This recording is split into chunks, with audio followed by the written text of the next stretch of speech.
Hey, what is up everybody? Welcome into my review for Shin Megami Tensei 1 for the PlayStation 1. So with that being said, let's get right into the review. So you might be asking, why should I watch a review when there's a lot of other great reviews on Shin Megami Tensei 1? Well, I can give you a few reasons why. So one of the biggest reasons is that I have played through this game on the Super Nintendo original version, the Game Boy Advance version, and the PlayStation 1 version of the game. So because of this, I've played through this game multiple times from beginning to end. And I can give an in-depth opinion on the differences between the versions and the best version of the game and what the PlayStation 1 version of this game offers over the other versions of the game. With all that being said, let's start talking about what Shin Megami Tensei 1 is all about.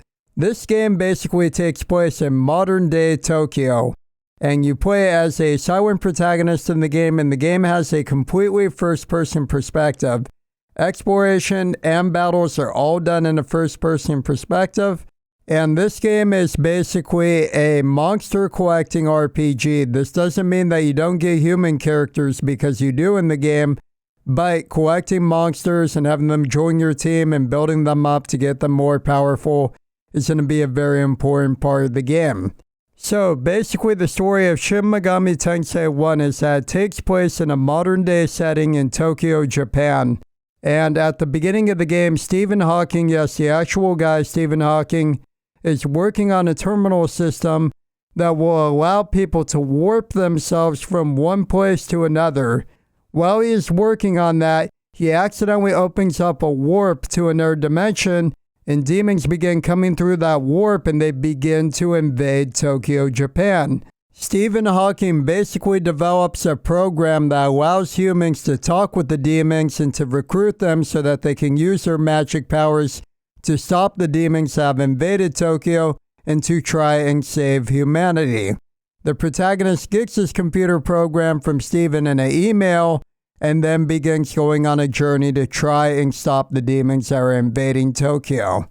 Now, as you explore areas in Shin Megami Tensei 1, the battles are randomly encountered, so you'll take a few steps and then you get into a battle with an enemy. When battling enemies, you can either fight to defeat them, or instead, something unique to this game series is that you can choose to talk to the enemy instead, and you can try to negotiate and get that demon monster that you're fighting to join you.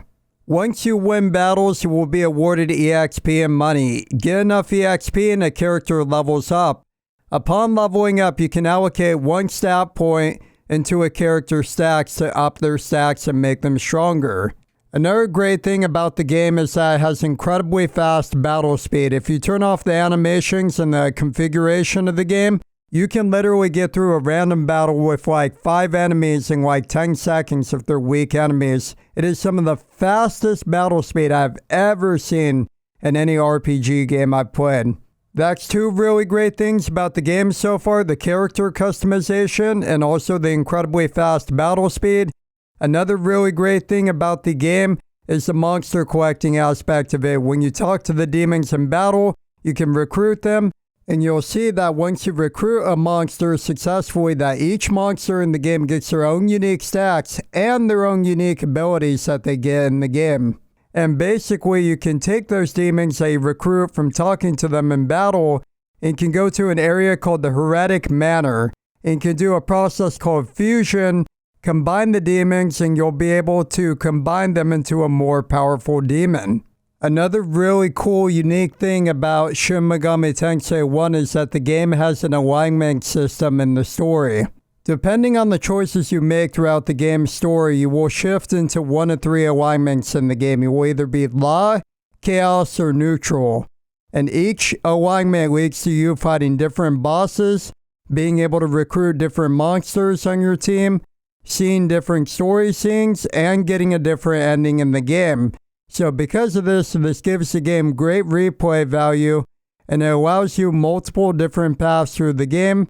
What also really impressed me in this game was the soundtrack. The soundtrack in this game is incredible. Now, next up, I'm going to start talking about some of the really good stuff in the PlayStation 1 version of the game and differences between the fan-translated versions of the game. First off, the graphics are way better in the PS1 version than the GBA and Super Nintendo versions. Not only that, but the PS1 version has multiple difficulty modes to choose from, while the GBA and Super Nintendo versions do not. Also, they added some gameplay improvements.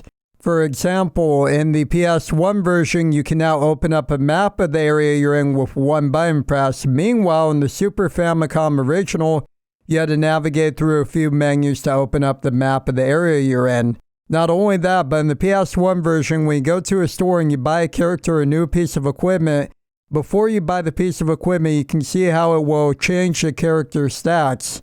Meanwhile, in the Super Famicom original, when you went to a weapon or armor store and you went to buy equipment for a character, you couldn't see how the piece of equipment changed that character's stats until you bought it and went to equip that weapon or armor. The only real advantage I can give the Super Nintendo version over the PS1 version is that we could argue that the music is maybe the best in the Super Nintendo original version. But otherwise, the PlayStation 1 version is like the definitive version of this game. Now that I've talked about a lot of good stuff with the game and I've talked about the good things about the PS1 version, now let's talk about some flaws of Shin Megami Tensei 1. The first flaw I'll talk about with Shin Megami Tensei 1 is an insanely high encounter rate. The game has a brutally high random encounter rate. It would have been really nice to have seen the encounter rate be a little bit lower in this game. The second flaw with the game is that the game has very brief story scenes. Literally every story scene in the game is like 5 to 10 lines of dialogue except maybe 1 or 2. The downside to this is with so few lines of dialogue per story scene, it makes it very tough for the game and the characters in the story scenes to have in-depth conversations about the events in the game, and you don't really get as much character development as you could if there was more lines of dialogue and the scenes were just a little bit longer. Another flaw in the game is that for boss fights, attack magic is way too powerful.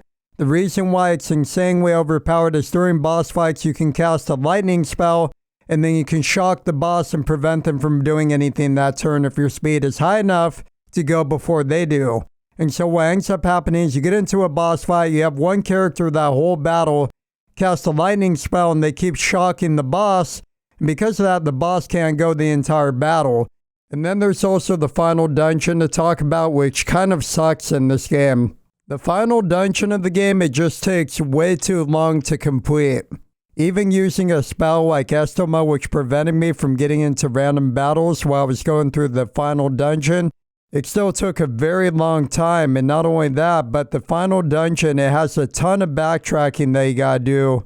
Overall, the final dungeon really wasn't that good. It had a lot of problems, and I think that is the biggest problem with this game to me. With all that being said, that's going to wrap up my review on Shin Megami Tensei 1. It's a game that can be a lot of fun. It has some great things about it, some very unique things about it. But in order to really enjoy this game and have a great time playing it, you're going to have a lot of patience to deal with some of the big problems that this game has. That being said, if you do have the patience to deal with them, you can find that this can be quite a fun game at times with some really unique things about it. Either way, I want to say thank you so much for watching my review.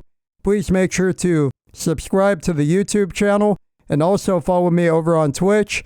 Thank you all very much for watching, and I will catch you all in the next video. Thank you all so much, and see you in the next video.